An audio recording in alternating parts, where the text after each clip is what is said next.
everybody, it's Mrs. Hofferberth. Let's talk about the energy levels of the hydrogen atom. You've seen elemental line spectra before.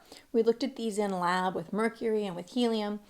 And these elemental line spectra show us what colors of light an individual element gives off when you excite its electrons using electricity. What I have here is the line spectrum of hydrogen. And so you'll see that really hydrogen only gives off 4 colors of light in the visible region. And people were kind of puzzled by why it was only giving off certain colors of light and why different elements gave off different sets of lines.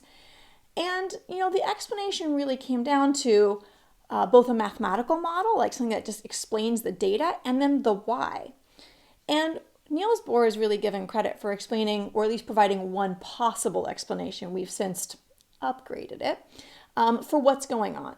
And what he said is that these lines correspond to the light being emitted as electrons move between allowed energy levels in a hydrogen atom. And the emphasis here needs to be on the allowed levels. The premise that really makes this work and that we've built on for our understanding of the atom is that electrons only have certain energies that they can occupy, certainly energy levels that are possible for them. They cannot exist except in particular energy levels. And so since they're only allowed to be in particular energy levels, as they move from energy level to energy level, the energy spacing is consistent, and that corresponds to the wavelength of light that's given off. Let's take a look at what this looks like mathematically and with a different kind of a diagram. If we think about the energies that we've seen, even before Bohr came up with an explanation, there was a mathematical model put out called the Rydberg Equation that explained what wavelengths of light were being seen. And really what this boils down to, this isn't the original form of it, but is that the energy level of these electrons within a hydrogen atom was equal to a constant, so negative 2.18 times 10 to the negative 18th joules is our constant, times 1 over n squared. Okay, n here is what's called the principal quantum number, and this corresponded to Bohr's ideas of which level or allowed state the electron was in. And then these principal quantum numbers are integers, 1, 2, 3, 4, in theory up to infinity. So there's these different allowed states, and they're numbered, that our electron can be in. Well, let's take a look at this energy concept and see kind of how that relates to what the electrons are doing. So if we take a graph and we have our energy on our vertical axis, and we're actually going to set energy of 0 as kind of being our reference state or 0 energy state. And then if you look at the energy of these different energy levels, n equals 1, which is our lowest or ground state position for the electron, has a value of negative 2.18 times 10 to the negative 18th joules. This corresponds to the electron being closest to the nucleus and having the most negative value. Remember, guys, negative potential energies, that means it's more stable. So this is our ground state. If you look at n equals 2, which is kind of our second level, it's going to be 1/4 this amount because I've got 1 over n squared. So I've got about 1/4 that amount for my n equals 2 level. N equals 3 will be about 1/9. N equals 4 will be about 1/16 of that. And you'll notice that as the energy levels get higher, they actually get the energy spacing gets closer and closer together because of the way this fractional form works. And eventually, at n equals infinity, up here, you're going to end up with an energy level of 0.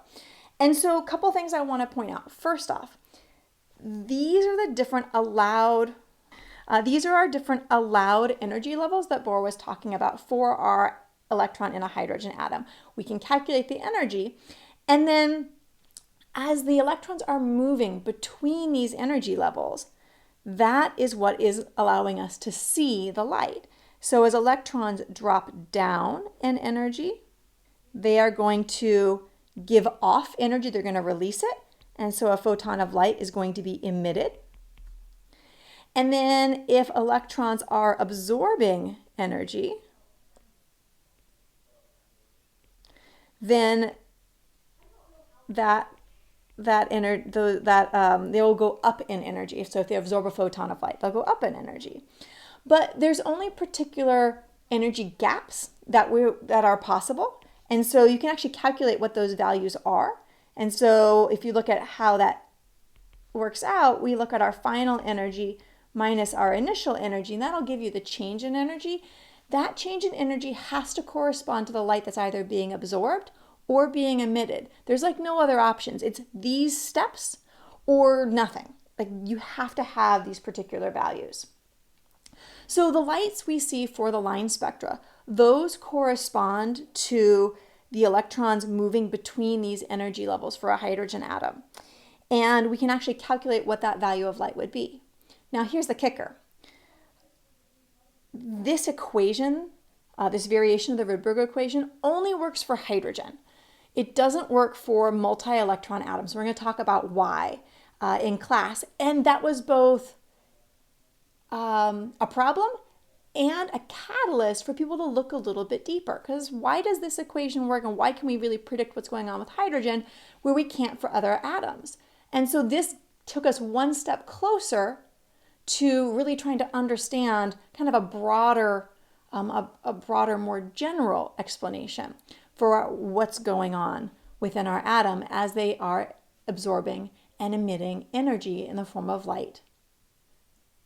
One last thing before I forget, all of the higher energy levels, N equals 2, 3, 4, 5, so on and so forth, these all as a whole are called excited states. So we have our ground state, which is the lowest energy available to our electrons. And then we have our excited states, where we've promoted an electron from that ground state up into an excited state. And for hydrogen, it only has one electron. So as it moves between these energy levels, we're moving between either various excited states or excited states and the ground state. One really last thing. Those visible lines that we saw for hydrogen, those actually correspond to transitions landing at N equals 2.